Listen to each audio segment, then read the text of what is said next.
વલસાડની બે વિદ્યાર્થીનીએ ખેલ મહાકુંભ કરાટે સ્પર્ધામાં bronze medal જીત્યા.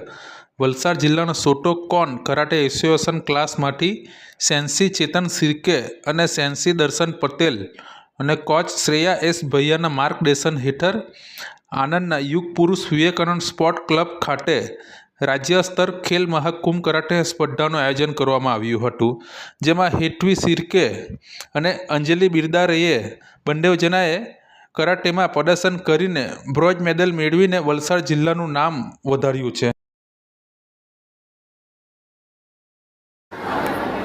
प्रियंका वीडियो निकाल, प्रियांशी का वीडियो निकाल. वो लास्ट राउंड फटाफट जाओ.